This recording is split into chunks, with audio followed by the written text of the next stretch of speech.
Now let me ask you about this fellow Ugandans. It is okay for Ugandans in Kenya, South Africa, USA, UK, and many more countries to proudly proclaim that they are Ugandans, but it's wrong and unacceptable for some people in Uganda to say they're from Rwanda?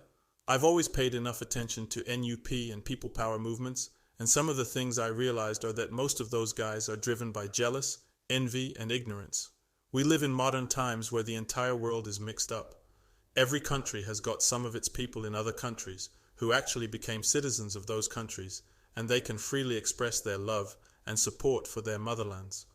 So many Ugandans have traveled and even gained citizenships in different countries, and they can still express how they feel about Uganda, and no forms of threats are imposed on them or discriminated for that.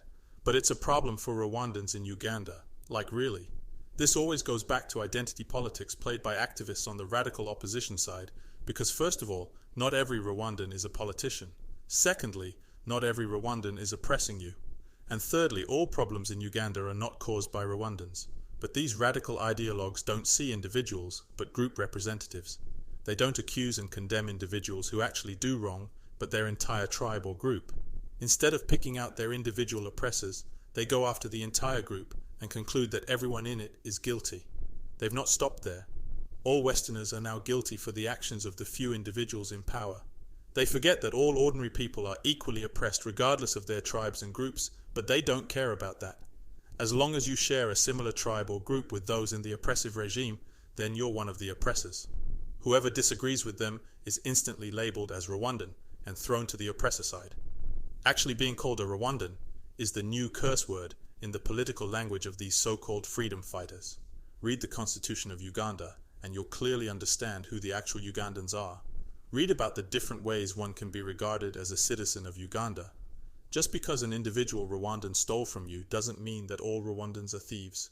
I'm not saying this because I am one of them, and if I was, I would be a proud one, but I am saying this because these people are so many. Our people have intermarried with them, so if you think that you're only hurting them, then just know that you're hurting the same people you claim to be fighting for. Like any other group, some of them are not that good, but it doesn't mean that you are the good guys. Human beings are capable of both good and evil, so you don't attach evil to one side and good to your group, because you guys are not even close to fair. So if you're to condemn, then go for individuals. But let's assume that you guys have acquired power. What are you going to do to these people? Line them all up and shoot them in the back for what they are, which natural selection fated for them, since no one chooses what tribe, family, or nation they are born in, or you are going to transport them back to their country since you claim that they don't belong here.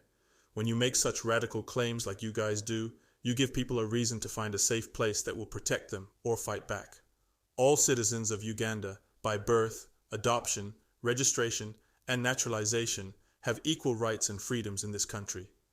Now, I will be labeled as Rwandan, since I don't side with their complicated ideologies. If liberty means anything at all, it means the right to tell people what they do not want to hear.